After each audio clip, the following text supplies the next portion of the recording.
Hello दोस्तों, तो कैसे हैं आप सब। स्वागत है आप सभी का आपके अपने परिवार ऑफिशियल स्टडी अड्डा चैनल पर। हम लोग दोस्त बात करेंगे आरआरबी, एनटीपीसी या ग्रुप डी या किसी भी अदर एग्जाम्स की। जैसे रेलवे में कोई भी एग्जाम्स हो जाए भाई, आरआरबी एएलपी की बात कर ले या आरपीएफ एसआई, आरपीएफ कांस्टेबल या आरआरबी टेक्नीशियन की बात कर ले या आरआरबी जेई की बात कर ले, जूनियर इंजीनियर की बात कर ले, मतलब किसी भी एग्जाम्स की अगर बात करते हैं भाई, तो उसके लिए अगर आप लोग मैथ्स पढ़ना चाह रहे हैं और बेहतरीन एक प्लेटफॉर्म ढूंढना है भाई, तो आप बेस्ट जगह पे पहुंचे हैं।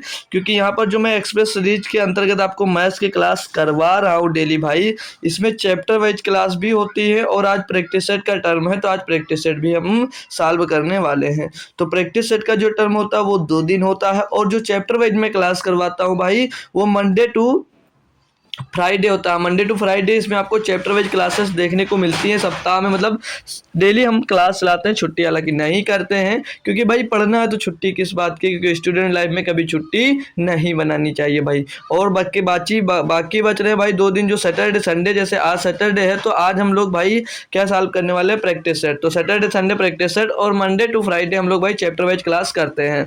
तो आज हम लोग अगर बात करें प्रैक्टिस सेट की, तो आज प्रैक्टिस नंबर 31वां हमारा दोस्त है सॉल्व करने को। ठीक है, 31वां प्रैक्टिस सेट नंबर हम लोग दोस्त आज सॉल्व करने वाले हैं, क्योंकि भाई अब तक हम लोग 30 प्रैक्टिस सेट इसके बेहतरीन तरीके से हम लोग भाई सॉल्व कर लिए। ठीक है, तो अब 31 नंबर हम लोग सॉल्व करेंगे। इसके जो 30 प्रैक्टिस सेट सॉल्व किए, आप लोग चाहो मतलब देखना चाह रहे हो तो जाकर भाई देख सकते हो, प्लेलिस्ट बनी हुई है। और इसकी चैप्टर वाइज क्लासेस कोई जो चल रही हैं उनकी भी प्लेलिस्ट बनी हुई है, तो वो भी देख सकते हो आप लोग। ठीक है भाई, तो आज की क्लास स्टार्ट करते हैं बेहतरीन क्वेश्चन के साथ में। आज जो हम लिए ना, वो आरआरबी एनटीपीसी मैथ्स पीवाईक्यू लिख रखा है, यानी कि इसका एक पेपर हमने फिर से उठाया है। तो पेपर की डेट दिखाऊंगा कि किस शिफ्ट में और किस डेट में दोस्त वो पेपर आपसे पूछा गया है।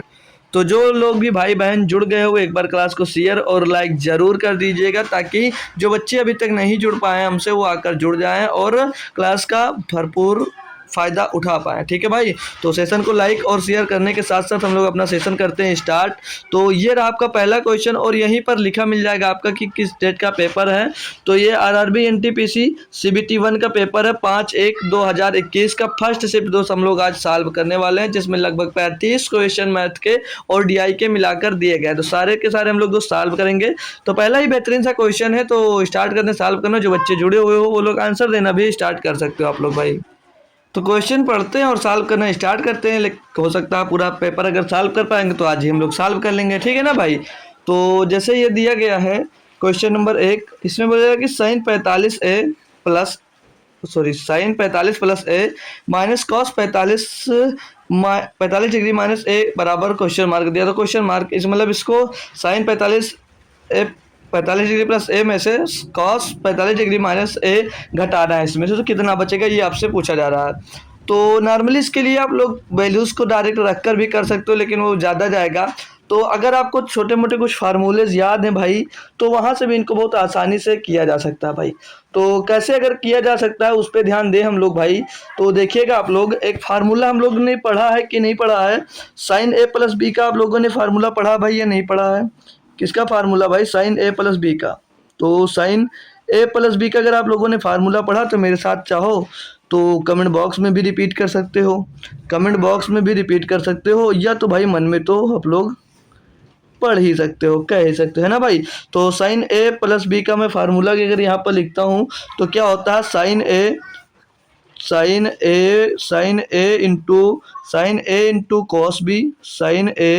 इंटू कॉस बी, और प्लस में होता है cos A into sine B, plus में कॉस ए इंटू साइन भी होता है भाई फार्मूला। ठीक है, इन फार्मूलेस को जब भी नोट कर लिया, बाकी हम लोग जब अलजेब्रा सीखेंगे भाई, मतलब स्टार्ट करेंगे, तो उसमें तो हमको सारा कुछ आपको लिखवाना ही है। तो ये साइन ए प्लस बी का फार्मूला हो गया, और एक इसमें लगेगा कॉस ए माइनस बी का। क्या फार्मूला लगने वाला दूसरा, तो दूसरा फार्मूला लगेगा इसमें कॉस ए माइनस बी का।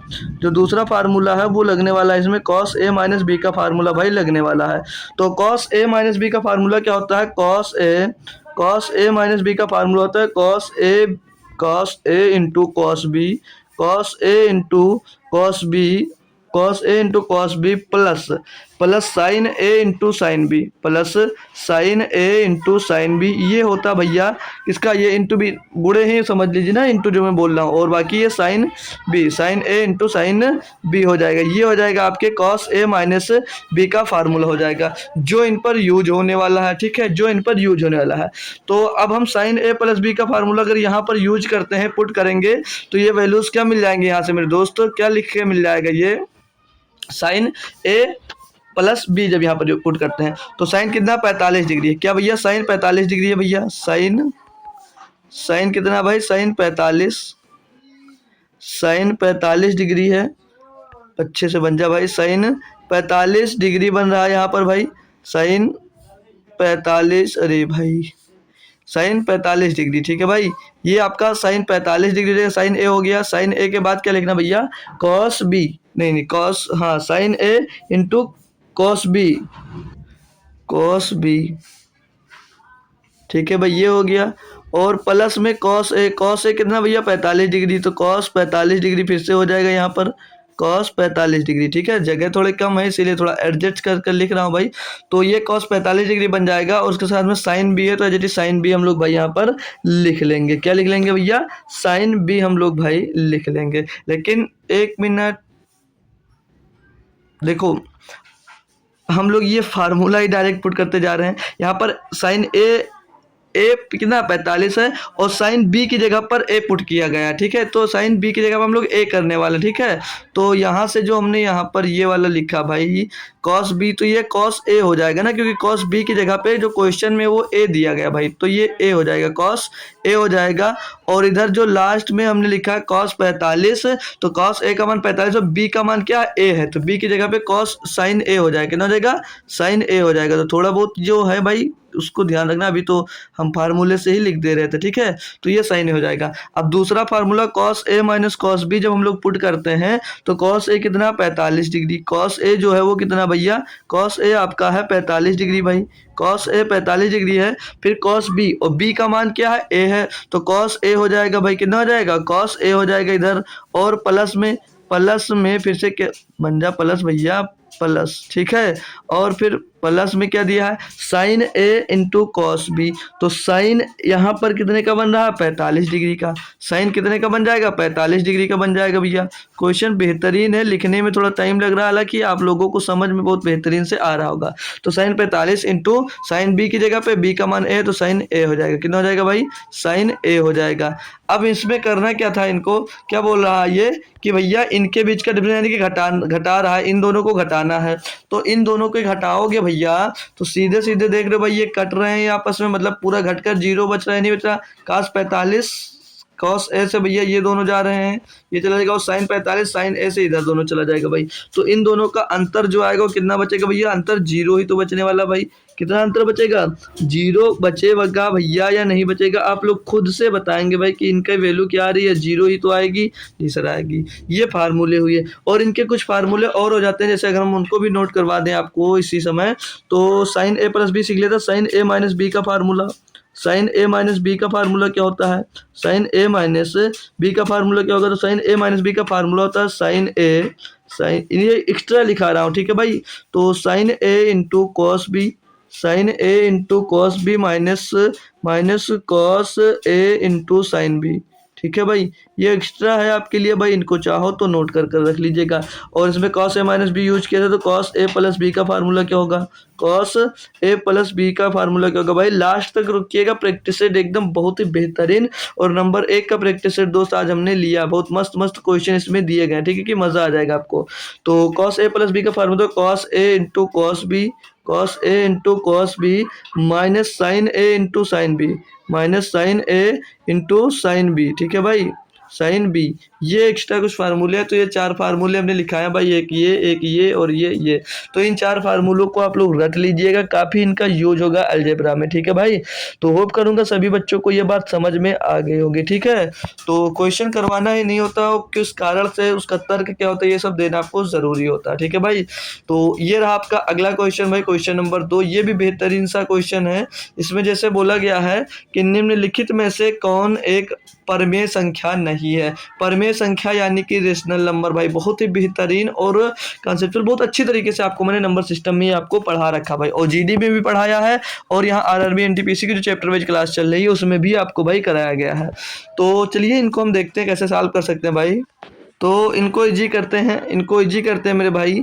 तो 3 का स्क्वायर के अंडर रूट के अंदर 3 का स्क्वायर कितना हो जाएगा, 9 हो जाएगा भाई, और प्लस 4 का स्क्वायर कितना हो जाएगा, 16 हो जाएगा। और रूट के अंदर दूसरा अगला क्या दिया, 1296, रूट के अंदर 12.96 दिया ना, 12.96 दिया गया है।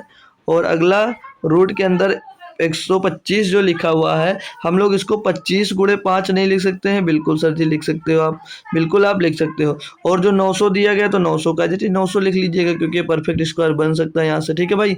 तो अब इनका अगर हम स्क्वायर रूट लेते हैं तो 16 9 25, 25 का स्क्वायर रूट क्या बनता है यहाँ पर, 25 का स्क्वायर रूट सर बन जाएगा 5, आपका क्लियर है। और ये जो 1296 है ये 36 का स्क्वायर बनता है, यानी कि सर जी 3.6 का ये स्क्वायर बन रहा है, किसका 3.6 का स्क्वायर बन रहा है। और ये 25 गुणे जो 5 बन रहा है, ये 5 रूट 5 हो जाएगा, क्योंकि 25 का स्क्वायर रूट सीधे 5 बन जाएगा, और 5 का स्क्वायर रूट नहीं निकलेगा तो रूट 5 आ जाएगा। यहाँ पर बच्चा 900, तो 900 का स्क्वायर रूट करेंगे तो 30 आ जाएगा, ठीक है भाई। अब 30 आ गया, तो अब इसमें आपसे क्या बोला था, रेशनल नंबर नहीं है। तो ये तो भैया आपका रेशनल नंबर है, ये जो है आपका भैया ये रेशनल नंबर है, 5 रेशनल नंबर आ गया भैया आपका। और अगला ये 3.6, ये भी रेशनल नंबर आपका, ये भी आपका रेशनल नंबर दोस्त दिया गया है। और ये 30 भी आपका रेशनल नंबर है, ये आपका 30 भी रेशनल नंबर है। लेकिन जो ये है भैया, ये क्या है, ये इर्रेशनल नंबर है, यानी कि ये परमेय संख्या क्या भैया, नहीं है, ये परमेय संख्या नहीं है। अब बच्चे तो बहुत कंफ्यूज हो जाते हैं कि ये नहीं है, अंडर रूट लगा इसीलिए नहीं होगा, ऐसा कुछ सोच सकते हैं। लेकिन कभी कारण जानना चाहा कि क्यों नहीं है, तो कारण भी समझ लेना भाई आप लोग, कारण भी मैं बताऊंगा, रीजन बताऊंगा कि क्यों नहीं है, क्यों नहीं है। तो कारण पता होना आपको जरूरी है या नहीं है, आप लोग बताएंगे। देखो जैसे अगर आप लोग ऊबो इन सब चीज़ों से तो मैं ना बताया करूं, लेकिन ये जरूरी है जानना कि क्यों और कैसे होता है, ठीक है भाई। तो कारण देखो, इनका रेशनल नंबर और इर्रेशनल नंबर का पता करना है। अगर दोस्त वो परमेय संख्या होंगे, परमेय संख्या होगी तो क्या क्या उनकी पहचान होगी। तो परमेय संख्या जो होंगी भैया वो पी बटे क्यू के फॉर्मेट में होंगी, हमेशा पी बटे क्यू के फॉर्मेट में लिख सकते हो उनको भाई, पी बटे क्यू के फॉर्मेट में लिख लोगे भैया तो क्या होंगी, वो भैया आपकी परमेय संख्या होंगी। और इनका ये अगर शांत दशमलव, इनका ये अगर शांत दशमलव में है, शांत दशमलव यानी कि इनको डिवाइड करने पर पूरी तरह से अगर कट जाते हैं तो भी भैया ये क्या भाई, क्या है, तो भी ये भैया आपके, ठीक है भाई। और मतलब पी बाई क्यू के फॉर्मेट में हो, जहां पर जो ये आपका क्यू है वो जीरो नहीं होना चाहिए भाई, ठीक है, क्यू है जो डजना जीरो होना चाहिए। और ये शांत दशमलव यानी कि टर्मिनेटिंग डेसिमल होनी चाहिए, तो वो संख्या क्या होगी, वो संख्या परमेय संख्या होगी। और अपरमेय संख्या, अपरमेय संख्या क्या होगी, जो अपरमेय संख्या है जैसे अब यही दी गई है, तो ये अपरमेय संख्या कैसे है, तो कैसे क्यों नहीं, मतलब कैसे है ये बताऊंगा। ये क्या भाई आपका नॉन परफेक्ट स्क्वायर है, मतलब नॉन परफेक्ट स्क्वायर रूट है, ये इसका स्क्वायर रूट नहीं हो पाया ना, स्क्वायर रूट कहीं ना, क्लियरली इनका स्क्वायर रूट तो हुआ नहीं है, ये नॉन परफेक्ट स्क्वायर रूट बन जाएंगे, नॉन परफेक्ट स्क्वायर रूट है भाई, ये नहीं है, बताएंगे आप लोग बताएंगे। और इनको पी भाई क्योंकि फॉर्मेट में नहीं लिख सकते भैया, और ये नॉन परफेक्ट यंथ रूट है भाई, इनका कोई भी रूट नहीं बन सकता भाई, क्लियर इतनी बात यहाँ से क्लियर। क्वेश्चन नंबर 2 से यहाँ पर मैं कुछ और भी आपको सिखा सकता हूँ, देखिए इतनी बातें क्लियर हो कि शांत दस मतलब परमेय संख्या और परमेय संख्या क्यों होता है। अब इसमें क्वेश्चन और आपके एग्जाम्स में बन जाते हैं, जैसे कि देखो भाई जो मैं बता रहा हूँ बहुत बेहतरीन चीज़ है, कहीं नहीं सीखोगे, ठीक है। क्वेश्चन मिलता है फिर समझ में नहीं आता कि ये पढ़ाया कहाँ गया था। जैसे एक क्वेश्चन बनता है मेरे दोस्त, जैसे क्वेश्चन ये बनता है आपके पास कि जैसे कोई नंबर से मैंने वही उठा लिया जो वहाँ पर था 5√5, क्या नंबर था हमारे पास 5 बहुत अच्छी चीज़ बताने जा रहा हूँ भाई, स्किप मत करना कोई भी बच्चा है जो, जैसे 5√5 लिखा हुआ है, 5√5 लिखा हुआ है, और भैया गुणे में ये लिखा है कि इसका RF फैक्टर क्या होगा, RF क्या होगा, सीधे सीधे ये पूछता है कि इसका RF क्या होगा, इसका RF क्या होगा। अब काफ़ी बच्चे हैं कि उनको RF का मतलब ही नहीं पता होगा, कि इसमें है कोई बच्चा ऐसा जो RF का मतलब जानता हो भाई, आरएफ का मतलब जानता हो भाई, काफ़ी दिन से आप लोग पढ़ रहे हो। ऐसा डायरेक्ट क्वेश्चन बनता हो सकता है आपके अगले एग्जाम्स में बन भी सकता है कि 5√5 का आरएफ क्या होगा भाई। तो देखिए उससे पहले क्वेश्चन आता है तो अच्छी बात है, और आता होगा तो भाई पता होगा, और नहीं आता तो ये जान लीजिएगा कि आरएफ होता क्या है। आरएफ होता क्या है, तो आरएफ होता है परमेय गुणांक। इंग्लिश में इसको बोला जाता है रेशनलाइजेशन फैक्टर। इंग्लिश में इसको बोला जाता है भाई rationalization rationalization rationalization factor. Rationalization भैया फैक्टर। तो ये सब जानकारी जो होती भाई, क्योंकि देखो टीचर लोग वही क्वेश्चन लाते हैं जिसमें आपको मजा आए, इजी हो, ठीक है। तो ये सारी बातें वो बता नहीं आपको। तो जैसे इसको क्या बोलेंगे, रेशनलाइजेशन को हिंदी में परमेय गुणांक, परमेय परमेय गुणनखंड, फैक्टर को गुणनखंड बोल दिया, ठीक है। तो परमेय गुणनखंड हो जाएगा, क्या हो जाएगा, परमेय गुणनखंड, परमेय गुणनखंड। तो आरएफ को क्या बोला जाएगा, रेशनलाइजेशन फैक्टर। तो इसमें भैया ये पूछा जा रहा है कि 5√5 में ऐसा क्या गुणा कर दिया जाए कि ये परमेय गुणनखंड बन जाए। तो इसमें भैया वह न्यूनतम से न्यूनतम संख्या क्या गुणा कर दो कि क्या हो जाए, ये परमेय संख्या हो जाए।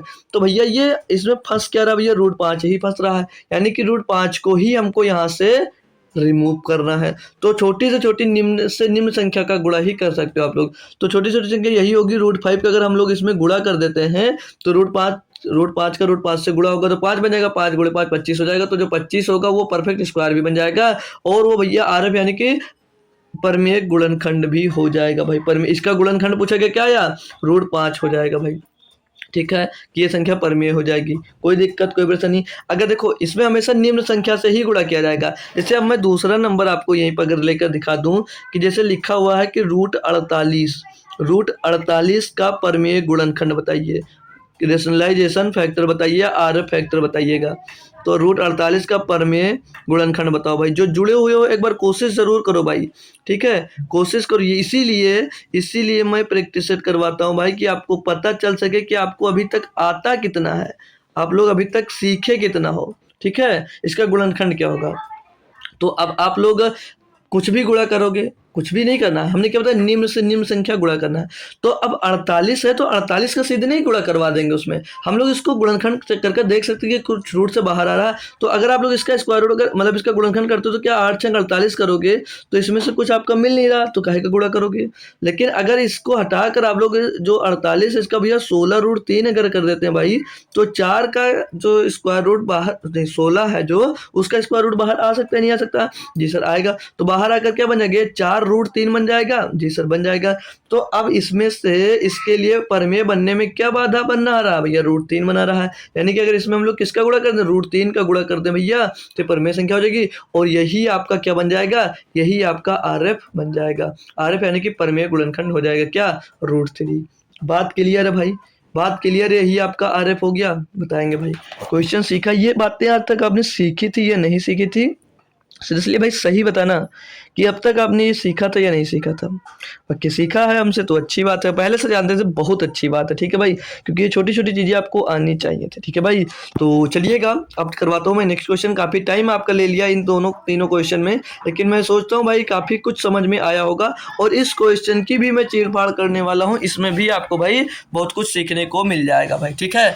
तो जैसे क्वेश्चन दिया गया sin 15 का मान ज्ञात कीजिए। अब काफ़ी स्टूडेंट होते हैं जो इनकी वैल्यू डायरेक्ट उनको याद होती है, बहुत अच्छे स्टूडेंट होते हैं ऐसे जो इनकी वैल्यूज को याद होती है, लेकिन जिनको याद ही नहीं होती तो उनके लिए क्या उपाय है, तो उनके लिए भी उपाय है भाई। जब तक मैं यहाँ पर पहुँचूंगा तब तक काफ़ी हो सकता देर हो जाए ना, तो तब तक के लिए कुछ तरीके बता देता हूँ, सीख लीजिएगा। तो जैसे ये दिया गया है आपको sin 15 का मान, तो डायरेक्ट याद है जो बच्चा तुरंत आंसर दे दिया होगा, अब तक दे भी दिया होगा, मैं इतना विश्वास है। लेकिन अब मैं आपको, आपने पढ़ा होगा या अभी तक मैंने पढ़ाया नहीं भाई, जो नहीं बोलूँगा कि मैंने पढ़ा दिया है, लेकिन जब स्टार्ट करूँगा आपका हाइट एंड डिस्टेंस स्टार्ट करूँगा या अलजेब्रा, तो उसमें ये मैजिकल ट्रायंगल आपको लोगों ने पढ़ा होगा, कुछ नाम सुना होगा मैजिकल ट्रायंगल का, ठीक है। क्या पढ़ा भाई, मैजिकल। आज बहुत कुछ पुरानी बातें आपको सिखाने वाला हूँ, ठीक है भाई। तो चलिए बात करते हैं, क्योंकि आज क्वेश्चन भले ही कम होंगे भाई, लेकिन जितने क्वेश्चन होंगे आज मज़ा आ जाने वाला आपको, ठीक है भाई। तो सीरियस होकर रहिएगा यार, भाग मत जाइएगा हमको छोड़ कर अकेले, ठीक है भाई, क्योंकि जब तक आप लोग रहते हो तभी तक अच्छा लगता है। फिर जब जिस दिन बच्चे नहीं आते हैं तो दूसरे दिन मन होता नहीं कि क्लास बनाई जाए, क्योंकि भाई काफ़ी टाइम लगता है क्लास को रिकॉर्ड करने में, ठीक है भाई। तो मैथ्स ट्रायंगल के बारे में आज हम लोग दोस्त सीखेंगे कुछ। तो आपका एक मैं बना देता हूँ भाई, आपका एक त्रिभुज बना देता हूँ भाई, एक समकोण त्रिभुज बनाता हूँ मैं। ये आपका त्रिभुज बन गया, जिसमें ये साइन 15 डिग्री की बात कर रहा है। तो जो ये कोण है वो कितना है भैया, वो 15 डिग्री का है। जो ये कोण है भाई, ये 15 डिग्री का कोण है। ये कितना भैया, 15 डिग्री का कोण होता है आपका भाई। तो ये अगर 15 डिग्री का कोण है तो ये भाई आपका 90 डिग्री का अगर कोण होता है तो पता है सभी को, तो उसके सामने वाला भैया जो कोण होगा वो कितने डिग्री का होगा, वो होगा 75 डिग्री का। कितने का होगा भैया, 75 डिग्री का होगा भाई, क्योंकि दो तीनों कोणों का जो योग होता है त्रिभुज के भैया वो 180 होता है भाई, ठीक है। तो अब जैसे देखो इतना कर लिया। अब 15 के सामने अगर छोटी भुजा है तो छोटा एंगल, 15 के सामने छोटा एंगल और छोटा भुजा, तो छोटी भुजा क्या होगी भैया, होती है √3 - 1, √3 - 1 होगा भाई। और बड़े एंगल है तो यहाँ पर बड़ी भुजा, मैंने तो ऐसे ही याद कर रखा भाई, मैंने तो ऐसे ही याद कर रखा है। और 90 के सामने क्या होता है भाई, 2√2 होता है, 2√2 होता है। तो अब यहाँ पर आपसे पूछा क्या भैया, साइन 15, तो साइन 15 पर साइन बराबर क्या होता है, लाल बटे कक्का। याद है ये लाल बटे कक्का ही नहीं याद है, साइन बराबर क्या होता है, लाल बटे कक्का। तो लंब बटे कर्ण, तो लंब कितना है इसका भैया, √3 - 1, √3 - 1। और कर्ण इसका कितना है, कर्ण इसका भैया है √2 2√2 है। तो ऑप्शन देख सकते हो भाई, और आप लोग टिक कर सकते हो। तो ऑप्शन नंबर हमको दिख रहा है डी। ऑप्शन नंबर कौन सा दिख रहा है भाई, ऑप्शन नंबर डी में ये क्लियरली दिख रहा है। तो कोई दिक्कत कोई परेशानी हो भाई तो बताइएगा। तो जब ये सीखे हो रहोगे, पढ़े रहोगे भाई, तो क्लियर होगा भाई। तो लाल बटा कक्का कैसे याद करिए, लाल बटा कक्का ऐसे लिखा जाता है, ठीक है, लाल बटे कक्का। ये आप लोगों ने तो सीखा होगा यार बहुत अच्छे तरीके से, बहुत अच्छे से इसको सिखाते हैं 10th में, 10th या 9th में, शायद 9th में ही सिखा देते हैं, ठीक है भाई। तो देख लिए क्लियर है, कोई दिक्कत कोई परेशानी नहीं है, समझ में आ गया, ठीक है। तो लाल बटे का ये लंब, ये कर्ण, अब यहीं पर कॉस होता है तो कॉस के लिए ये वाला लगता है, और tan के लिए ये लगता है, ऐसे लगता चला जाता है, ठीक है भाई। तो चलिए नेक्स्ट क्वेश्चन करते हैं भाई। काफ़ी टाइम आज लग गया कुछ क्वेश्चंस में, ठीक है, लेकिन हो सकता है, हमें लगता है ये जरूर है कि आपको समझ में बहुत अच्छे से आ गए होंगे क्वेश्चन। ये दिया है कि एक बारंबारता बंटन में एक वर्ग का जो मध्यमान है, मध्यमान 12 है और उनका अंतर जो है भाई वो 6 है, वर्ग की निचली सीमा क्या है भाई। लोअर लिमिट के बारे में पूछा जा रहा है भाई, लोअर लिमिट क्या होगा भाई। तो मध्यमान क्या है भाई, मध्यमान इज इक्वल टू क्या होता है, मध्यमान कैसे निकाला जाता है, तो होता है lower limit plus upper limit, lower limit plus upper limit बटे में दोस्त 2 होता है, ये होता है फार्मूला। तो यहाँ पर मध्यमान तो हमको पहले से दिया, कितना दिया गया, 12 दिया गया है। कितना दिया गया है, 12 दिया गया है ना भाई, जी सर 12 दिया गया है। और बराबर में लोअर लिमिट, तो लोअर लिमिट का हमको पता नहीं है, लोअर लिमिट हमको पता नहीं है, लोअर लिमिट ही निकालना है। और अपर लिमिट का भी हमको पता नहीं है, अपर लिमिट हो जाएगा, बटे में 2 था तो जाकर भैया 12 की तरफ गुणा हो जाएगा। क्लियर दोस्त यहाँ से। अब इनमें देख ये बोला है, और उनका जो अंतर है वो कितना, 6 दिया गया है। तो अंतर मतलब बात करेंगे जो 6 है भैया, वो किसका upper limit minus lower limit का भैया अंतर कितना दिया गया, 6 दिया गया है, ये बात क्लियर। अब यहाँ से हम लोग भाई अपर लिमिट और लोअर लिमिट की वैल्यू अलग अलग नहीं निकाल सकते। कैसे, जब लोअर लिमिट देख लो भाई 1 + 1 माइनस का, यानी कि लोअर लिमिट जब निकालेंगे तो एक बार दोनों घट के निकलेंगे भाई। तो 12 दूना 24, 12 दूना 24, तो लोअर लिमिट निकालना भाई, तो 12 दूना 24 में से 6 जाएगा भैया 18, 18/2 हो जाएगा, 18/2 यानी कि 9। लोअर लिमिट कितनी आ गई भैया, 9 आ गई है, जी सर। अपर लिमिट निकालना ही नहीं हमको, तो लोअर लिमिट ही बता पूछनी, तो लोअर लिमिट कितनी आई, 9 आई, तो ऑप्शन नंबर भी दे दीजिएगा, पूरा करने की जरूरत नहीं है। बाकी अपर लिमिट भी निकाली जा सकती थी, इनको एक बार जोड़ कर 2 से डिवाइड कर दो, कोई दिक्कत कोई परेशानी है भाई इस क्वेश्चन में, ठीक है, कोई दिक्कत नहीं है, तो बढ़िया है। अगला क्वेश्चन करवाएंगे। बाकी ये जब सब चैप्टर में पढ़ाऊंगा भाई, बहुत ही डिटेल में पढ़ाऊंगा, मज़ा आ जाएगा, ठीक है। तो इसीलिए कोशिश कर रहा हूँ इस समय कि बहुत जल्दी आपके चैप्टर्स को मैं ख़त्म करने की कोशिश कर रहा हूँ भाई, ठीक है। और प्रैक्टिस सेट भी ज़रूरी है। और आप लोग अगर बताइएगा तो अभी जो हाल ही में एग्जाम्स जैसे हुए हैं भाई, RRB ALP का भी हाल ही में एग्जाम्स आपका कंप्लीट हुआ है, किसका, RRB ALP का आरआरबी एएलपी का हालांकि रिजल्ट भी शायद आ गया है। आरआरबी एएलपी का एग्जाम्स हो गया और आरपीएफ एसआई का है। आरपीएफ एसआई और आरपीएफ कांस्टेबल का एग्जाम्स हुआ है और आरआरबी जेई का भी एग्जाम्स हो गया है। आरआरबी जेई का एग्जाम्स हुआ और आरआरबी टेक्नीशियन का भी एग्जाम्स हुआ है, हो गया ना भाई। आरआरबी टेक्नीशियन का भी एग्जाम्स हो गया। तो अगर आप लोग अगर तैयार हो तो लगभग 2.5 से 3 घंटे के क्लास मैं सोच रहा हूँ ले लूँ, जिसमें इन सभी के पीवाईक्यू मिक्स में करवा देता हूँ एक ही दिन में। तो 2.5 से 3 घंटे की क्लास बनने वाली, क्योंकि 4 से 5 पेपर बन रहे हैं तो बढ़िया से क्वेश्चन भी हो जाएंगे और लगभग 2.5 से 3 घंटे में आपकी क्लास में कंप्लीट करवा दूंगा। तो अगर आप लोग तैयार हो तो जिस दिन बताइएगा उस दिन मैं इस क्लास को रख दूंगा, क्योंकि जब तक आप नहीं होगे तो कोई मतलब नहीं है, ठीक है। तो आप लोग बच्चे जोड़ना है, इसके मतलब टॉप क्वेश्चन होंगे, नहीं सारे के सारे क्वेश्चन मैं उठा लूंगा। टॉप मैथ्स के क्वेश्चन जो होंगे उन्हीं को मैं लूंगा, ठीक है भाई। जो 2024 और 25 में मिलाकर पेपर हुए हैं उन्हीं के लूंगा, सिर्फ जो इस समय ताज़ा ताज़ा करवाए गए हैं, ठीक है भाई। बाकी पीछे नहीं लूंगा, इसी 2024 और 25 के, ठीक है। इनमें से वो टॉप इंपॉर्टेंट क्वेश्चन ही लिए जाएंगे। तो अगर तैयार हैं तो एक बार कंफर्म कर अभी बता दीजिएगा, और बाकी कमेंट बॉक्स में अगर चाहिएगा तो ज़रूर बता दीजिएगा, करवा दीजिएगा। तो जिस डेट में आपको अच्छा लगेगा मैं उसी दिन मैं करवा दूंगा, तो ज़रूर बताना, ठीक है भाई। तो इस क्वेश्चन पे मैं बात करता हूँ कि 2 भार 27 किलोग्राम और 108 किलोग्राम का अनुपात याद कीजिए। तो भाई सिंपल सा क्वेश्चन है, इसमें तो कुछ है ही नहीं कि 27 किलोग्राम और 108 किलोग्राम भार को भैया अलग अलग बताना, अनुपात बताना है इनका। तो सिंपल सी बात है भाई, जो तो भार है इनको भार को एक ही राशि में बनाना पड़ेगा। ये किलोग्राम में है और ये ग्राम में है, तो दोनों को अगर हम ग्राम में चेंज करेंगे तो 27 किलोग्राम को ग्राम में चेंज करना है, यानी कि 1000 का इसमें हमको गुणा करना पड़ेगा। 1000 का हमको इसमें गुणा करना पड़ेगा, तो क्या हो जाएगा भैया, ये ग्राम में आ जाएगा। और ये 108 पहले से ग्राम में भैया दिया गया है। तो यहाँ से इनका रेशियो ही निकालना है, तो 27 इसको काट देंगे, 4 बार जाएगा, तो ये 1000/4 आ जाएगा। 1000/4 आ जाएगा, 4 एक नम 4, 4 से इसको काटेंगे भैया, 4 दूनी 8, 4 पंचे 20, 250 आ जाएगा। तो 250:1, 250 भैया 1, ये ऑप्शन नंबर डी में दिया गया है। तो ऑप्शन नंबर डी हमारा क्लियर, तो सही जवाब हो जाता है। तो कुछ दम नहीं था, ऐसे भी क्वेश्चन देख लीजिए। अब यही शिफ्ट में पूछा गया क्वेश्चन, ये क्वेश्चन शायद ही कोई बच्चा होगा जो बहुत ही बड़ा ही गधा होगा जो इस क्वेश्चन को भी गलत करेगा, ठीक है भाई। बाकी आप लोग इंटेलिजेंट हो यार, आप नहीं करोगे। ये रहा आपका अगला क्वेश्चन। इसमें क्या दिया गया भाई कि एक मशीन को 4800 रुपये में बेचने पर एक दुकानदार को 20% की हानि होती है। 20% का लाभ प्राप्त करने के लिए दुकानदार को उसी मशीन को किस मूल्य पर बेचना पड़ेगा। मैं तो कहता हूँ भाई आप लोगों को करने के लिए पेन की भी आवश्यकता नहीं होनी चाहिए इस क्वेश्चन को, क्योंकि इतनी बेहतरीन तरीके से मैंने पढ़ाया भाई। प्रॉफिट लॉस की क्या छोड़ो यार, आप लोगों को पेन नहीं चलाना भाई, मन से ही आंसर दे सकते हो। क्यों? क्योंकि जब 20% का आपको हानि हो, यानी कि ये जो सामान बिका कितने में बिका, 80% में बिका होगा, 80% में बिका, और जब उसे 20% का लाभ चाहिए यानी कि 120% में बिका होगा, यानी कि 80% की जो वैल्यू दी गई कितनी दी गई 4800, तो 8 छंग 48 हो जाएगा, कितना आ जाएगा इधर भैया, यहाँ से आपको मिल जाएगा 600। और 120 की वैल्यू निकालना आपको भाई, नहीं 20 80 8 छंग 48 60 मिल जाएगा। और 120% की वैल्यू निकालनी तो 12 छंग 72 यानी कि 72 हो जाएगा। ऑप्शन नंबर बी लगा सकते हो। लेकिन जो नहीं पता है, सीख रहा है अभी, उसके लिए भी कोई दिक्कत नहीं, मैं सिखाऊंगा। अब भैया 4800 रुपये पे बेचने पर उसे 20% की हानि हो रही है, यानी कि सामान को 80% में बेच रहा है, सामान को 80% में बेच रहा है, और 80% की वैल्यू कितनी दी गई 4800 रुपये दी गई है। वो पूछ रहा है अगर 20% का लाभ चाहिए, 20% का लाभ यानी कि 120% में वो इसको बेचना चाह रहा है, तो इसके भी 20% की वैल्यू। बाकी इनको ऐसे डिवाइड करके भी निकाल सकते हैं, इनको यक्स मान लीजिएगा, इनका क्रॉस मल्टीप्लाई करवा दीजिएगा दोनों का।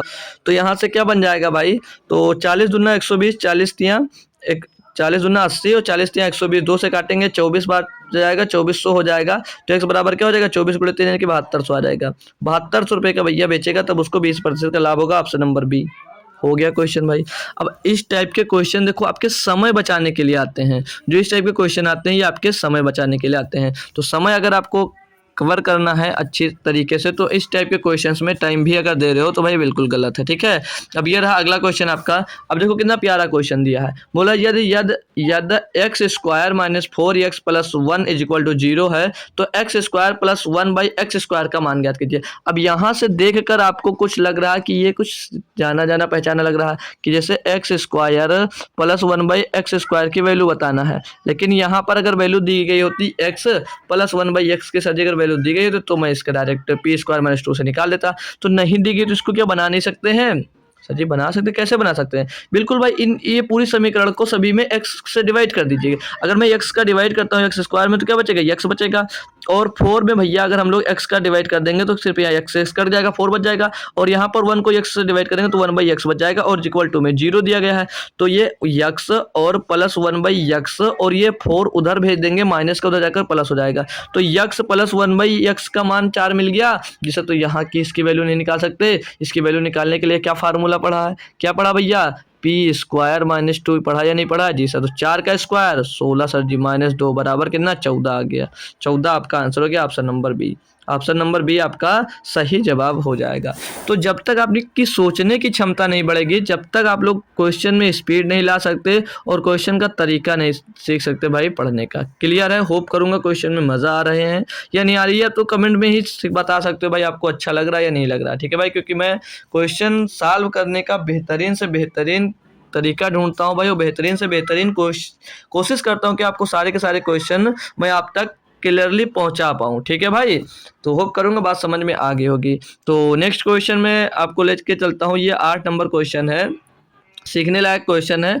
इसमें क्या कहा है कि निम्नलिखित में से कौन सा कथन सत्य है, यानी कि सही है, कौन सा सत्य है भाई, तो बता देंगे भाई। इसको पहले तो पढ़ना पड़ेगा अच्छे से क्लियरली। ठीक है भाई, तो जैसे हम लोग अगर बात करते हैं इसमें पहले ऑप्शन की, ठीक है, तो every real number is an integer. तो एवरी जो रियल नंबर है यानी कि वास्तविक संख्या है, वो क्या पूर्णांक होंगे? नहीं होता। ये तो ऐसे बोला जाता है, every integer is real number, यानी कि प्रत्येक वास्तविक संख्या पूर्णांक होती है। नहीं, प्रत्येक वास्तविक संख्या जो होगी वो पूर्णांक होगी, नहीं होगी भैया। जैसे इसमें यही तो बोला कि every real number is an integer, यानी कि प्रत्येक वास्तविक संख्या पूर्णांक होंगी, नहीं, क्योंकि वास्तविक संख्या के अंदर फ्रैक्शन भी तो आता है, फ्रैक्शंस भी तो आते हैं जी सर। तो ये भैया आपका गलत हो जाता है, पहला ऑप्शन गलत। अब दूसरा क्या दिया है कि every complex number can be expressed as a real number. क्या प्रत्येक सम्मिश्र संख्या को एक वास्तविक संख्या के तौर पर लिख सकते हैं या कर सकते हैं? नहीं, सम्मिश्र संख्या के अंदर आता है real number and imaginary number. तो हर कॉम्प्लेक्स नंबर को हम रियल नंबर के तौर पर एक्सप्रेस कर सकते हैं? नहीं कर सकते हैं भाई, क्योंकि कॉम्प्लेक्स नंबर में इमेजिनरी नंबर भी होता है जो रियल नंबर के तौर पर एक्सप्रेस नहीं कर पाएंगे। अगला दिया है कि every real number can be written as a complex number, यानी कि हर वास्तविक संख्या को हम कॉम्प्लेक्स नंबर कह सकते हैं, सम्मिश्र संख्याएं कह सकते हैं। तो और अगला दिया है कि every integer is a natural number. तो ये भी गलत है, तो ये भी गलत है। तो ये क्यों गलत है? डी कैसे गलत है? क्योंकि जैसे इसमें प्रत्येक इंटीजर को आप लोग नेचुरल नंबर तो कह नहीं सकते, प्राकृतिक संख्या तो कह नहीं सकते, तो ये भी गलत है। तो सी जो है वो आपका राइट आंसर हो जाएगा। अब हाँ, हम एक जैसे क्या दिया था, या दिया था every real number can be written as a complex number. तो जैसे क्या कर रहा है, एक वास्तविक संख्या को एक कॉम्प्लेक्स नंबर के तरह हम लोग रिप्रेजेंट कर सकते हैं। जैसे मैं यहाँ पर 3 लिख दूं तो एक ये वास्तविक संख्या है। अगर मैं इसको कॉम्प्लेक्स नंबर में लिखना चाहूँ भाई, तो इसमें प्लस में आयोटा 0 लिख सकता हूँ, तो ये क्या हो जाएगा, ये कॉम्प्लेक्स नंबर हो जाएगा। यानी मैं प्रत्येक वास्तविक संख्या को as a complex number represent कर ही सकता हूँ। बस खेल है भाई समझने का। ठीक है भाई, अगर समझ गए तो अच्छी बात है, और नहीं समझ पाए भाई तो गलतियां होंगी भाई। ठीक है, तो ये सब बातें ध्यान रखना। ठीक है, अगला क्वेश्चन पे आते हैं भाई, 9 नंबर। तो 9 नंबर में क्वेश्चन क्या कह रहा है आपसे कि एक बस चलती है। भाई ये भी तो अच्छा क्वेश्चन है, देख लीजिएगा। ठीक है, एक बस चलती है, बस की दिशा में क्रमशः 3 किलोमीटर प्रति घंटा और 5 किलोमीटर प्रति घंटा की गति से चल रहे 2 व्यक्तियों को पार करती है। बस पहले व्यक्ति को 10 सेकंड में और दूसरे व्यक्ति को 11 सेकंड में पार करती है। बस की गति क्या है? बस की गति आपसे पूछी जा रही है। बहुत बेहतरीन तरीका बता दूंगा इसका भी, और आप लोग कर लोगे अच्छे से, आप लोग कर भी लोगे अच्छे से। तो देखो, अब बस की दिशा में ही व्यक्ति चल रहे हैं, जो व्यक्ति चल रहे हैं दोनों के दोनों, वो बस की दिशा में ही चल रहे हैं, वो बस की दिशा में चल रहे हैं। तो हम लोग अगर निकालते हैं यहाँ पर बस की चाल निकालना, तो देखो अब एक ही दिशा में दोनों चल रहे हैं, यानी कि इनकी रिलेटिव स्पीड क्या होगी, इनकी रिलेटिव स्पीड क्या होगी? तो पहले इसके चाल के लिए भैया तो बस की चाल माइनस व्यक्ति की चाल, बस की चाल माइनस व्यक्ति की चाल इनटू में क्या हो जाएगा भैया? पहला आदमी कितने 10 सेकंड में पार करता है। दूसरे की बात करेंगे, बस की चाल माइनस व्यक्ति की चाल, तो ये 5 किलोमीटर प्रति घंटा। इसके लिए समय कितना भैया? 11।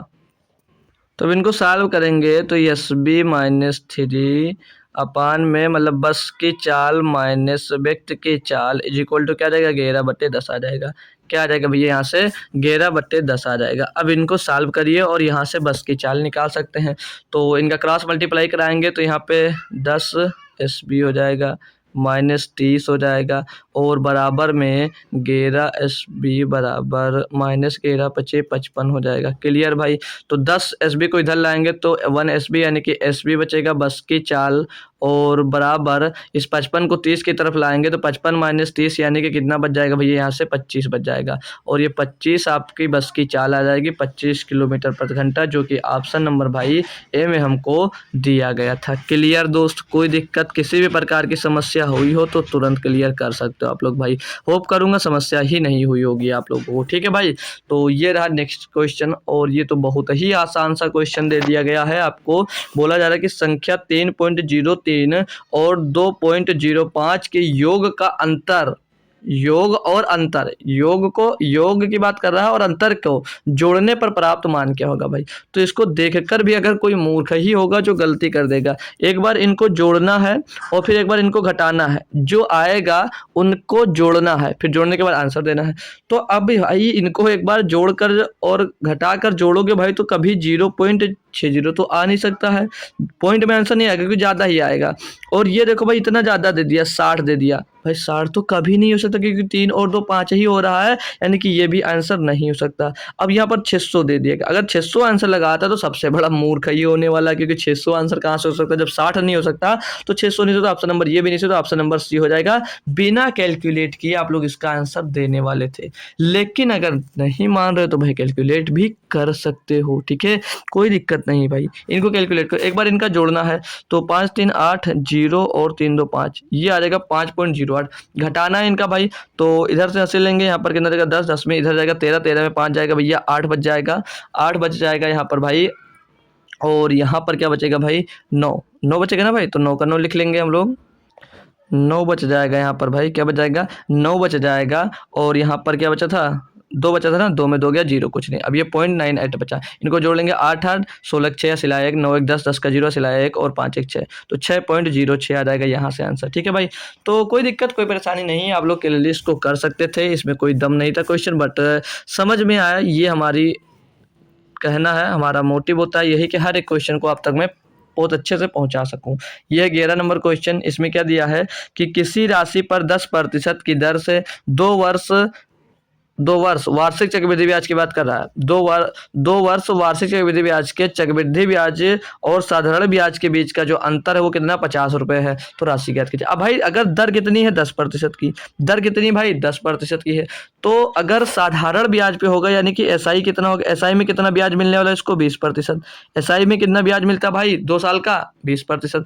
और अगर कंपाउंड इंटरेस्ट की बात करूं, अगर 10% की दर है तो 2 साल में कंपाउंड इंटरेस्ट कितना मिलेगा 10% की दर से भैया? 10 + 10 20 और 10 × 10 100/100, तो 1 तो 20 और 1 21%, कितना मिलेगा भैया? 21%। तो इनके बीच का जो अंतर कितने का आ रहा है? 1% का। अब जो 1% का अंतर है वो है किसके बराबर भैया? 50 के बराबर है। तो राशि पूछा जा रहा है कि 100% की वैल्यू पूछी जाए तो 100 के इसमें गुणा कर देंगे तो 5000 रुपये राशि नहीं आ जाएगी, 5000 रुपये राशि नहीं आ जाएगी भैया। ऑप्शन नंबर बी हो जाएगा आपका सही, ऑप्शन नंबर बी आपका यहाँ पर सही हो जाएगा। कुछ करने की जरूरत ही नहीं थी कुछ, ये तो हम कह रहा हूँ पेन भी नहीं यूज करते। दूसरा, फार्मूले से अगर करना चाह रहे हो तो फार्मूला क्या होता है? 2 साल का कंपाउंड इंटरेस्ट माइनस एसआई, ये ब्याज की बात करो, 2 साल के ब्याजों का अंतर बराबर में क्या होता है? पी आर का होल स्क्वायर अपान में 100 का होल स्क्वायर। ये होता है भाई फार्मूला। तो यहाँ पर पुट कर कर भी वैल्यूज़ को निकाल सकते हो, यहाँ पर भी पुट कर कर आप लोग वैल्यूज़ को निकाल सकते हो भाई। 2 साल दोनों के ब्याजों का कंपाउंड इंटरेस्ट और सिंपल इंटरेस्ट के ब्याजों का अंतर कितना 50 रख दीजिए। प्रिंसिपल दिया नहीं कि प्रिंसिपल निकालना और रेट की वैल्यू दी गई, बाकी सब दी गई, यहाँ से ज्ञात कर सकते थे भाई। ठीक है, तो ऑप्शन से भी इसको किया जा सकता था। ओ सॉरी, ऑप्शन नहीं, फार्मूले से। तो जैसे आपको अच्छा लगे आप लोग ज़रूर करना। ठीक है भाई, क्लियर है मेरे दोस्त? कोई दिक्कत कोई परेशानी हो तो क्लियर जरूर कर लीजिएगा। ठीक है, तो अब मैं करवाता हूँ क्वेश्चन नंबर 12 को। क्या कह रहा है कि यदि एक परिवार द्वारा उपभोग की जाने वाली किराने की वस्तु के मूल्य में 25% की वृद्धि होती है, तो उसके व्यय में कितने प्रतिशत की कमी होनी चाहिए ताकि इस किराने की वस्तु पर व्यय अपरिवर्तित रहे।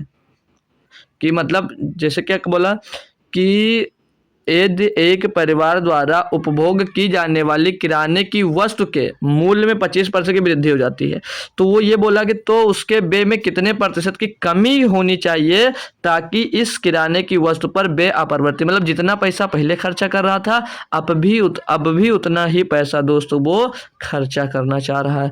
तो एक आपने सीखा होगा कि मूल्य गुणे जो खपत होता है, जो मूल्य गुणे खपत, मूल्य गुणे जो खपत होती है भाई वो किसके बराबर होती है? मूल्य गुणे जो खपत होती है वो किसके बराबर होती है? वो होती है खर्च के बराबर। किसके बराबर होती है भाई? खर्च के बराबर होती है। क्लियर? इतनी बात क्लियर आप लोगों को? जी सर बिल्कुल क्लियर है। तो जो उसका पैसा है, मतलब पहले जो प्राइस थी, प्राइस बढ़कर क्या हुई, बोल रहा है कि मूल्य में 25% की वृद्धि हो जाती है। मूल्य यानी कि 25% की वृद्धि के मतलब क्या भैया 1/4 यानी कि 4 से बढ़कर कितनी हो गई है? 5 हो गई है। तो ये बोला उसके कंजप्शन में कितने की कमी करनी चाहिए ताकि उसका जितना खर्च आ रहा वो चेंज ना हो। तो भैया जब भी खर्च निकालना हो मूल्य बढ़ेगा तो उसका अपोजिट हो जाएगा कि 5 से जो कंजप्शन है उसको 5 से 4 करना पड़ेगा, यानी कि कम करना पड़ेगा। क्या करना पड़ेगा? कम करना पड़ेगा। और कम करने का मतलब क्या भैया, अब कम किए तो 5 से कितना हो गया? 4 होगा। कितना कम किए? 1 कम किए। किससे कम किए भैया? पहले कंजप्शन कितना था? 5 था। 5 बट गुणे में 200 100 हो जाएगा। तो 5 से इसको काट देंगे भाई 20 बार जाएगा, यानी कि 20% की भैया उसको कमी करनी पड़ेगी, तभी उसका जो व्यय है भैया वो अपरिवर्तित मतलब अपरिवर्तित नहीं होगा, जितना था उतना ही रहेगा दोस्त। क्लियर है क्वेश्चन? ठीक है, अगला क्वेश्चन, अगला ये 13 नंबर क्वेश्चन दिया, ये भी बेहतरीन सा क्वेश्चन दिया और बहुत ही आसानी से इसको सॉल्व कर सकते हो हालांकि। ठीक है भाई, अब इसमें क्या बोला गया है कि दी गई आकृति में दृश्यमान फलकों का कुल पृष्ठीय क्षेत्रफल कितना होगा? दृश्यमान यानी कि विजुअल फेसेस, जो फेस दिख रहे हैं उनका कुल पृष्ठीय क्षेत्रफल हमको ज्ञात करना है। तो क्या होगा भैया? तो हम लोग पहले भुजा की बात कर लेंगे भाई। तो जो ये जो 20 सेंटीमीटर दिया गया भाई ये टोटल भुजा है। ठीक है भाई, ये जो 20 सेंटीमीटर दी गई है ये टोटल भुजा है। ये भुजा इनकी टोटल भुजा 20 सेंटीमीटर। क्लियर दोस्त? और जो ये भुजा होगी फिर, यानी कि ये जो भुजा होगी वो कितनी हो जाएगी? ये भुजा इसकी 13 सेंटीमीटर हो जाएगी। ये भुजा इसकी 13 सेंटीमीटर हो जाएगी मेरे दोस्त। ठीक है, और ये भी भुजा फिर 13 ही सेंटीमीटर होगी। ये भुजा भी इसकी 13 सेंटीमीटर होगी। अब ये अगर भुजा 7 सेंटीमीटर है ये वाली, तो इसके ऊपर वाली ये भुजा भी आपकी कितनी हो जाएगी? 7 सेंटीमीटर की ही हो जाएगी। ये भी भैया कितने की? 7 सेंटीमीटर की ये भी भुजा होगी दोस्त। क्लियर है?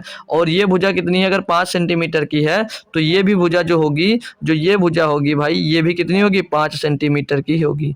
ये भी भुजा आपकी 5 सेंटीमीटर की दोस्त होगी। अच्छे से बन नहीं रहा, दूर करके लिख देता हूँ। ठीक है, ये भी भुजा आपकी 5 सेंटीमीटर की होने वाली है। और ये भुजा कितनी है? ये भुजा अगर 7 सेंटीमीटर की भैया, तो ये भी भुजा जो होगी भाई, जो ये भुजा यहाँ पर है, ये भुजा भी आपकी भैया कितनी? 7 सेंटीमीटर की है। ये भुजा भी आपकी 7 सेंटीमीटर की होगी। क्लियर दोस्त? अब ये 7 है तो ये भी 7 थी, क्योंकि तभी तो ये 13 हुई। जी सर क्लियर? इतनी बात हमको समझ में आ रही है? समझ में आ रही ना भाई? और अगर ये 8 सेंटीमीटर भाई, तो ये वाली भी आपकी भुजा 8 सेंटीमीटर होगी। ये वाली भुजा भी आपकी 8 सेंटीमीटर होगी। अब इनका हम लोग पूरा अगर क्षेत्रफल निकालते हैं तो, अब हम इनका पूरा क्षेत्रफल निकालते हैं तो भाई ठीक है, कोई दिक्कत नहीं है यहाँ पर। ये भुजा कितनी होगी? ये भी भुजा 5 ही होगी। ये भी भुजा भैया आपकी 5 ही होगी। ठीक है ना? ये इसको देख, ये 5 सेंटीमीटर, और ये जो भुजा दी गई है ये भी आपकी 5 ही सेंटीमीटर की होगी। ठीक है भाई, सारी भुजाओं को हमने डिनोट कर दिया, जो नहीं दिख रही थी उनको। ठीक है, जो नहीं दिख रही थी उनको हमने डिनोट कर दिया। अब इनको अगर हम लोग सॉल्व करते हैं भाई, सॉल्व करते हैं। ठीक है, तो इनका पहले सॉल्व करते हैं। तो इस भुजा को लेते हैं तो 15 गुणे 7, 15 सत्ते कितना हो जाएगा भाई 105 हो जाएगा, 15 सत्ते 105 हो जाएगा। और इस 13 का और इस भुजा से गुणा करवाते हैं तो 13, ये इस भुजा से गुणा कर देंगे तो इसका एरिया निकल आएगा। तो 13 बचे कितना हो जाएगा भाई, 13 बचे हो जाता है 65, 13 बचे 65 हो जाता है। और इस एरिया को निकालेंगे भाई, इस एरिया को टोटल निकालेंगे तो 13 गुणे 8, इसमें कलर चेंज करते हैं, इस 13 का 8 से गुणा कर देंगे, इसकी एरिया निकल आएगा। तो 13 8 कितना हो जाएगा 104, तो इसका एरिया यहाँ से मिल जाता है हमको भाई। और ये इतना एरिया हम लोग अगर निकालते हैं, इतना एरिया अगर हम लोग निकालते हैं भाई, तो क्या करना पड़ेगा, इस 5 में 8 का गुणा कर देंगे इसकी वजह से। तो 8 पंचे कितना हो जाएगा भैया, यहाँ पर 40 हो जाएगा, तो इसकी पूरी एरिया मिल जाएगी। अब ये बचा ये, तो ये इसका एरिया निकालने के लिए ये भुजा कितनी 5 की और ये भुजा कितनी 7 की, तो 5 और 7 का मल्टीप्लाई होगा, 5 7 कितना हो जाएगा 35 हो जाएगा। कितना हो जाएगा भैया 35 हो जाएगा। अब और कौन सी भुजा बच रही है भाई, ये वाली ये 2 भुजाएं बच रही हैं, ये 2 एरिया बच रहा है।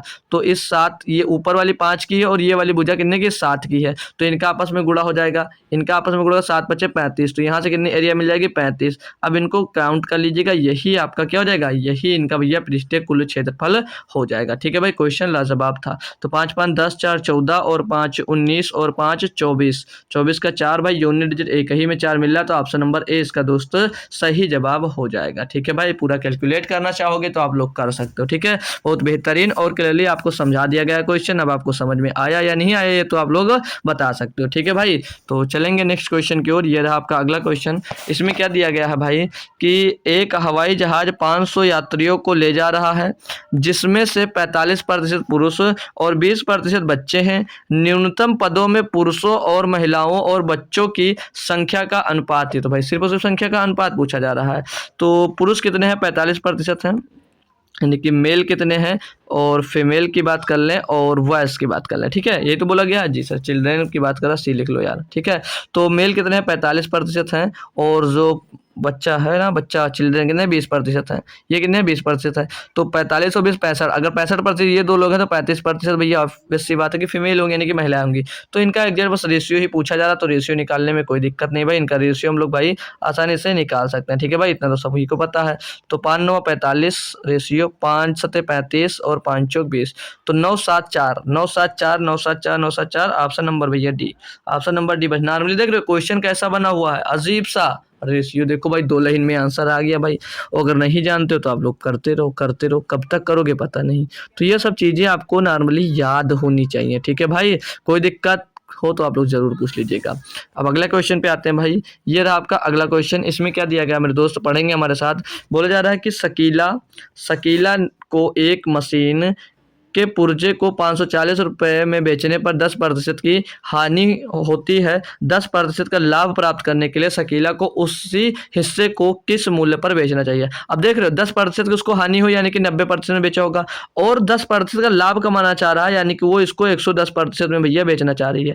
अब 110% में बेचना चाह रही, इसका मतलब कुछ समझ में आ रहा है भैया, 110% में बेचना चाह रही है, यानी कि जो भी आंसर होगा वो इन्हीं का मल्टीपल होगा, इन्हीं का वो मल्टीपल होगा। तो 11 का मल्टीपल अगर देखते तो भैया 6 2 8 ये हो नहीं सकता भाई, और 6 2 का 6 4 का डिफरेंस भैया 2 ये नहीं हो सकता, 6 6 का डिफरेंस 0 तो ये हो सकता है, और ये भी नहीं हो सकता। तो सीधे सीधे आप लोग आंसर 660 दे देते भैया, पूरा करने की जरूरत नहीं। बाकी अगर करते तो ये 10% का लॉस पे बेचा, यानी कि 90% की वैल्यू, तो 9 6 54, और 110% में बेचना चाह रही तो 11 6 66 भैया 660 ये आ जाता भाई। ठीक है, तो ऐसे क्वेश्चन करना सीखो भाई, कि आप लोगों को पेन ना चलाना पड़े, हर बार की पेन ही यूज करना तो गलत बात है। ठीक है, पेन का यूज कम से कम करना आप लोगों को सीखना है। क्लियर दोस्त, हम सब कर जरूर बता देना। ठीक है भाई, बात हमारी आपके समझ में आ रही, पल्ले पड़ रही। तो ये क्वेश्चन क्या दिया कि यदि x² बराबर 2 y बराबर 5 है, तो 5xy माइनस y स्क्वायर का मूल्यांकन कीजिए। इसका मूल्यांकन सीधे इनकी वैल्यू रखना भाई।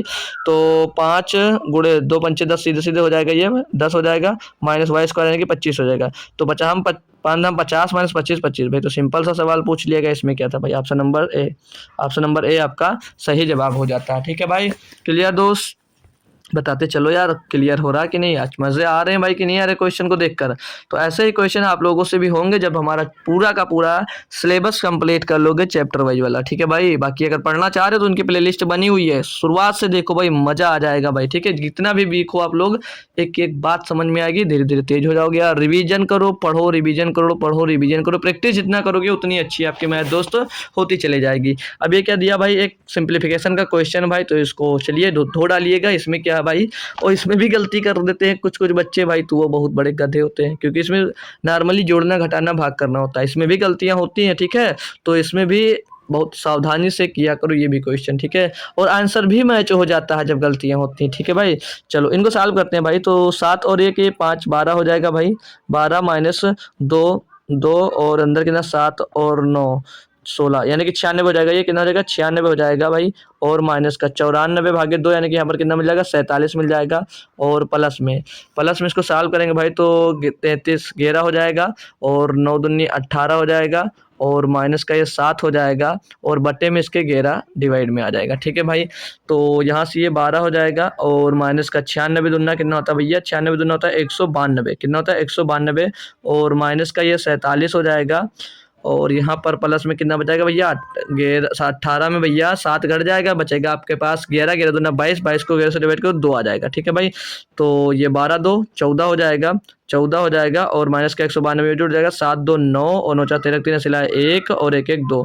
तो 239 माइनस 14 करेंगे भाई तो माइनस का 225 आ जाएगा। माइनस का 225 इसका दोस्त करेक्ट जवाब होगा, जो कि ऑप्शन नंबर बी में दिया गया है, जो कि ऑप्शन नंबर भैया बी में हमको विजिबल है, ठीक है भाई। कर लिया सभी लोग। ये क्वेश्चन तो किसी ने गलत नहीं किया भाई, ये क्वेश्चन तो किसी ने गलत नहीं किया भाई, नहीं तो बहुत कूटे जाओगे, यहीं से फेंक के मारूंगा, क्या पेन मारूंगा फेंक के, ठीक है भाई। चलो ये अगला क्वेश्चन है भाई।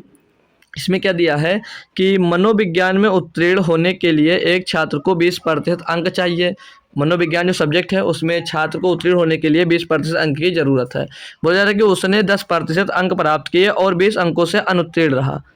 उत्तीर्ण अंक क्या है, अरे मेरे दोस्त, उसको 20% अंक उत्तीर्ण होने के लिए चाहिए था, लेकिन उसने भैया 10% अंक प्राप्त किया और 20 अंकों से अनुत्तीर्ण हो गया, यानी कि अगर इसमें भैया 20 अंक और जुड़ जाएं तो भैया ये इसके बराबर हो जाएगा कि नहीं हो जाएगा, जी सर हो जाएगा, यानी कि 20% के बराबर हो जाएगा। तो इनका अंतर देखेंगे भाई, यहाँ से 10% का डिफरेंस कितना आ रहा है, 10% का डिफरेंस सर जी आ रहा है 20, 10% का इनका डिफरेंस 10% बराबर कितना आ रहा है, 20 आ रहा है। तो क्या पूछा है कि उत्तीर्ण अंक क्या है भाई, 20% चाहिए उत्तीर्ण होने के लिए, तो 10% बराबर अगर 20 है तो 20% बराबर कितना हो गया, यही निकालना भैया, 2 2 का गुणा कर देंगे, कितना आ जाएगा 40 आ जाएगा। 40 अंक की आवश्यकता है, option number C, option number C भाई। अब ये क्वेश्चन देख सकते हो भाई, आपके ही प्रैक्टिस सेट में आ रहे हैं, तो क्वेश्चन अच्छे भी हैं कुछ और कुछ इजी भी पूछे जाते हैं, तो सब हर टाइप के क्वेश्चन आते हैं, तो हर टाइप के लिए हर टाइप के क्वेश्चन करने के लिए आप लोग भैया तैयार रहेंगे, ठीक है, हमेशा आप लोग तैयार रहेंगे। क्लियर दोस्त। नेक्स्ट क्वेश्चन लीजिएगा, ये है, बोला जा रहा है कि किसी भी बहुभुज के बहिष्कोणों का योग ज्ञात कीजिए।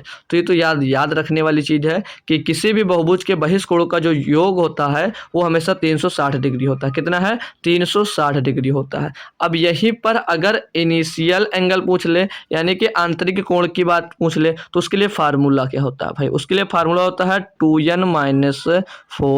2n-4 इंटू 90 डिग्री, ये फार्मूला होता है। ये फार्मूला किसके लिए होता है भाई, ये फार्मूला होता है कि अगर निकालना है आपको सम ऑफ ऑल, सभी किसी भी आंतरिक कोण का योग निकालना है, सम ऑफ ऑल इंटरनल एंगल निकालना भाई, तो यही फार्मूला यूज करोगे भाई। और जो यन है ना, ये भुजाओं की संख्या होगी कि कितने भुजाओं का बात कर रहा है, कि जैसे 3 भुज 4 भुज, जितने बहुभुज की बात करेगा वो यन की वैल्यू रखना, बाकी आपको आंसर मिल जाएगा। ऐसे क्लियर है दोस्तों, इसको नोट कर सकते हो। बाकी याद रखना, बहुभुज का जो बहिष्कोणों का योग होगा वो हमेशा 360 डिग्री ही होगा, हमेशा भाई, कन्फर्म है यार, 100%, ठीक है भाई, श्योर रहो, वही आंसर होगा, मिलते ही तुरंत ठोक दो। अगला आंसर करवाता हूँ भाई, मतलब अगला क्वेश्चन करवाता हूँ।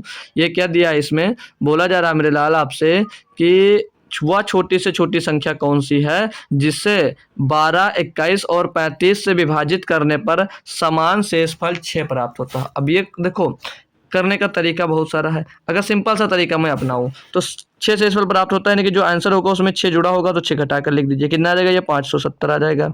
इसमें 6 घटा देंगे भैया, इसमें 6 घटा देंगे तो 414 आ जाएगा। कितना आ जाएगा भैया, 414 आ जाएगा। इसमें भी 6 घटा देंगे, इसमें भी 6 घटा देंगे तो 420 आ जाएगा। ये अपना सिंपल सा तरीका करने का। इसमें भी अगर हम लोग 6 घटा देते हैं भैया तो 408 बचेगा। अब इसमें जो ये जो ये दिए गए हैं ऑप्शन, इनसे इनको भैया चेक कर लीजिएगा।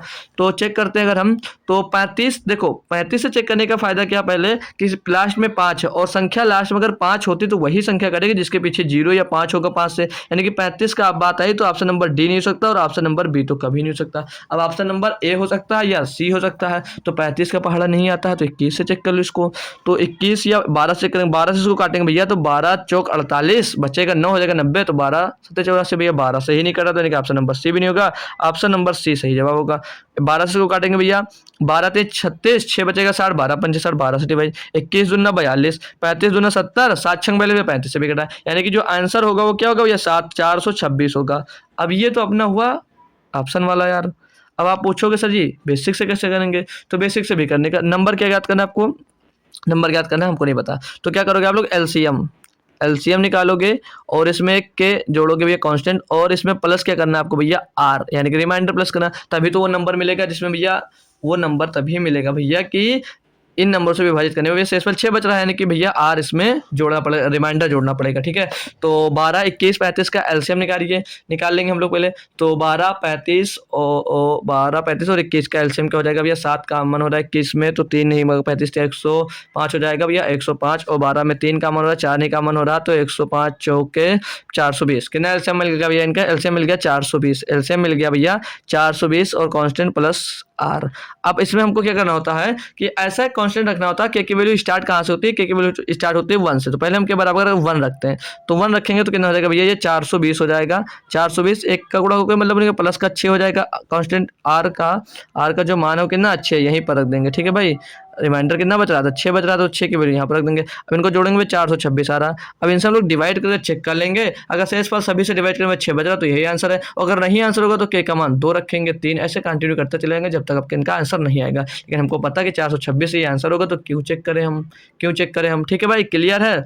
तो आप लोग बताइएगा कि अब क्लास को यहीं तक रखते हैं ना भाई, क्लास को हम लोग अब यहीं तक रखते हैं, बाकी चलते हैं, आपको अब कल मिलेंगे 21 नंबर क्वेश्चन से, ठीक है। तो ये रहा आपका 21 नंबर क्वेश्चन। तो इसका आंसर आप लोग अगर होमवर्क में दे पाना तो ज़रूर दे दीजिएगा भाई, सभी बच्चे होमवर्क में आंसर ज़रूर से ज़रूर दिया करो, ठीक है भाई। और कल की बात करें तो कल सुबह और रूबी यादव और मानसी वर्मा और कई सारे बच्चों का आंसर था भाई, सभी का याद नहीं है। तो सभी के लिए दोस्त थैंक यू सो मच, आपने कमेंट किया हमारे लिए, बहुत अच्छा लगा। तो ये 21 नंबर होमवर्क में देना, बाकी ये 22, 23, 24, 25, 26, 27, 28, 29, 30, 29, 30, 31, 32, 33, 34, 35 क्वेश्चन लिए हैं, तो बाकी के क्वेश्चन मैं कल करवा दूंगा, ठीक है। बाकी के क्वेश्चन इसके मैं कल करवा दूंगा। और आपसे भी बीच में एक बात बताई थी, आप फिर से मैं बता रहा हूँ कि आरआरबी एएलपी का जो अभी 2024 में एग्जाम हुआ है, आरआरबी एएलपी का एग्जाम, जो जितने एग्जाम हुए हैं आपके रेलवे के, तो आरआरबी एएलपी हो गया, आरपीएफ एसआई के लिए, सॉरी आरपीएफ हाँ एसआई का हुआ है, कांस्टेबल का हुआ है, आरआरबी जेई का एग्जाम हुआ है, नहीं सही तो है, आरआरबी जेई का एग्जाम्स हुआ है, यानी कि आरआरबी जूनियर इंजीनियर का एग्जाम्स हुआ है, और आरआरबी टेक्नीशियन का जो एग्जाम्स हुआ है। अगर इनकी जो मैथ के क्वेश्चन पूछे जा गए हैं, इसमें जो मैथ के क्वेश्चन आएंगे वो टॉप मैथ के प्रश्न लेकर आऊंगा मैं, ठीक है। टॉप मैथ्स के जो क्वेश्चन होंगे भाई उन्हीं को मैं करवाने वाला हूँ, और एक ही वीडियो में करवाना है, तो वो 2.5 घंटे से पकड़ के चलिएगा, 2.5 से 3 घंटे की होने वाली है। तो अगर आप लोग करना चाह रहे हैं इन सभी इंपॉर्टेंट क्वेश्चंस को, तो ज़रूर बताइए कमेंट बॉक्स में कि कब ले लिया जाए। तो अब कल ही तो नहीं हो सकती, क्योंकि क्वेश्चन कलेक्ट करने पड़ेंगे सभी पेपर से, और पीपीटी बनाना पड़ेगा, फिर होगा। तो अगले नेक्स्ट वीक में, यानी कि सोमवार से लेकर किसी भी डे में आप लोग अगर बता सकते हैं कि इस डेट में करवा दीजिएगा, तो उसी डेट में आपका वो भाई मतलब सारे के सारे क्वेश्चन मैं करवाने वाला हूँ। तो आप लोग अगर पढ़ने के इच्छुक है तो जरूर बताइएगा, वो सारे के सारे मैं क्वेश्चन एक ही वीडियो में कोशिश करूंगा कि करवा दो, ठीक है। तो वो वीडियो आपकी 3 घंटे की आसपास जरूर बनने वाली है, 3 घंटे में हम लोग सारे के सारे पेपर के क्वेश्चन कर लेंगे, जो टॉप मैथ्स के इंपॉर्टेंट क्वेश्चन होंगे, ठीक है भाई। तो अगर करना है तो आप लोग कमेंट बॉक्स कमेंट्स में अभी ही जरूर बता दीजिएगा, ठीक है भाई। तो मिलते हैं कल शाम को, बाकी के इसके क्वेश्चन जो 35 क्वेश्चन लिए इसमें हम 20 किए हैं, तो 21 से 35 तक सॉल्व करेंगे कल शाम को हम लोग 7 बजे ही। तब तक के लिए थैंक यू सो मच दोस्तों, जय हिंद, और आते रहिए कुछ ना कुछ बेहतरीन सीखते रहिए, और बता के जाइएगा कि उन सभी क्वेश्चंस को करना या नहीं करना, ठीक है भाई। तो कल मिलते हैं शाम को 7 बजे।